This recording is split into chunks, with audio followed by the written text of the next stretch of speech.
Hi, testing this out here, testing a live YouTube. Never done it before. Haven't made any videos, so I thought I'd try. I made one earlier today, and first one I made in like a year. I had trouble uploading it, so here's the watermelon. You can barely see it in the picture here. I don't know if there's a way to fix that. It's a really good one. Got a good one from Trader Joe's. I know I don't have that many people subscribed to my channel, so I'd be surprised if anyone watches. But I think the point of this is that I can post it really easily too.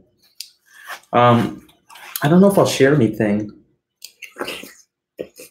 This is a good one. About what I made in the last video, in case I upload it, not be redundant, but I haven't. I hope the audio is okay on this. I don't know if there's a way to test it. This whole video is kind of a test in that way.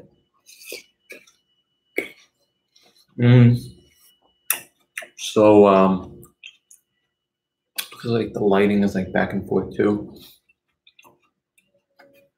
Yeah, basically it's been a year since I've posted anything. Still vegan. Still I still identify as like, raw vegan, fruitarian. I've had some people on some social media stuff say, what's a fruitarian and stuff, and sometimes I don't know. I should be more. I feel like I should be more willing to like share that instead of just say, "Oh, just Google it," which I don't say just Google it, but that's definitely what I think. So maybe I'll talk about what I've learned in the first year of being mostly raw, and I'll say mostly raw because it's hard to pick like a date when I started and stuff like that, but I had times where, like last summer I was eating sweet potato fries. It's like transitioning, and I found out something I was putting in like a protein powder. It was like a peanut butter powder. It wasn't raw. I don't know if I noticed it or not, but it was. I definitely feel better actually not taking the protein powder, which I haven't in months. What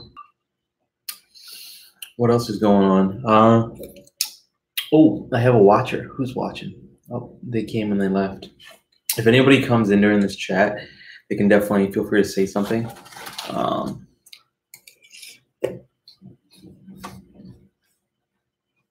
I don't know how long I'll record. What else is going on? Basically, just in grad school, I feel like my brain is like fried.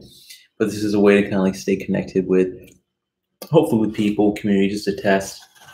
But as far back to like the diet and stuff, I like it. I'd say the biggest thing that I don't like about it is I feel isolated a lot. I eat most of my meals by myself. I probably would anyways, but so having a community, I would say, and there's a fruit festival coming up in Canada, which I might go to if I end up having really money and timing. Man, this lighting is so wonky. So yeah, depending on money and timing, if I have that, I can, if I get done with school and stuff like that. Maybe I'll talk about some staple foods I've been eating over the last year. I feel like the hardest thing, I'm not gonna lie, this winter was really, really hard for me. And it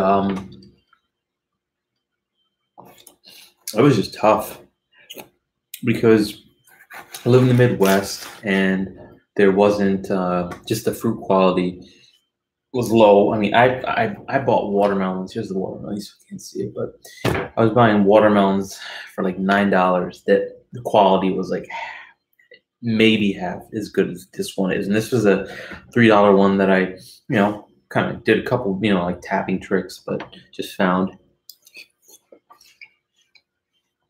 So 3 versus 9. And then the fruits that were in season during the winter, I think it was mainly like citrus and persimmons. The citrus I did get into at some point, the persimmons too, but I'm actually not crazy about persimmons. So it was banana ice cream I was eating, believe it or not, all winter. And I'm laughing because I live in the Twin Cities. It gets pretty cold here. Um, and then there was a lot of like eating that and then like covering up in a blanket afterwards just because I was freezing, and I'd wear a hoodie, an extra layer. But I felt good, like my body was digesting stuff good, things like that. The only problem I had was earlier, late in the winter, because I was eating salads too. But I had a salad that was I was eating. I incorporated more darker greens into my diet, and my body had problems with that, digesting it. So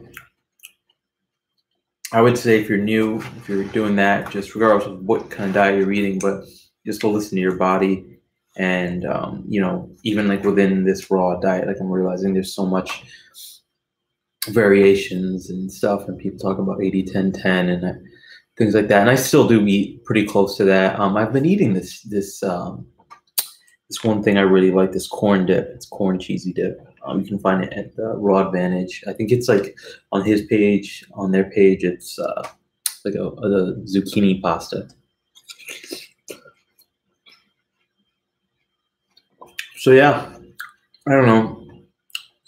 I might end the video here and just see what happened with it to see if it uploaded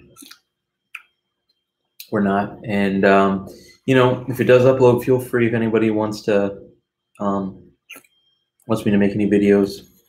Maybe I'll try live ones because then I don't have to edit. I can do it while I'm eating. Talk about topics, being a raw vegan, talk about being sober. I've been sober for a while. Talk about applying to graduate schools in mental health. I've done that. I applied to 20 of them. I know about grad school, my first semester I'm in it. And I can talk about specific topics about what I'm learning too, although that's a little trickier because that requires me memorizing it, and it's a lot. So there's stuff like that too. But and then if I don't upload the other video, just if you didn't watch it, I'm studying relational therapy and sex therapy. So I feel like I could just recommend one channel though, and you could watch that. And I did in the other one. It's Sexplanations. Really, really like it. So yeah, I think that's all I got. I'm probably gonna finish my watermelon and watch some YouTube videos myself, and then back to work, back to schoolwork. So, all right. Well, thanks for watching. If you watch this after the fact, if it works, and have some watermelon if you haven't. It's so good this summer. I love it. All right. Peace.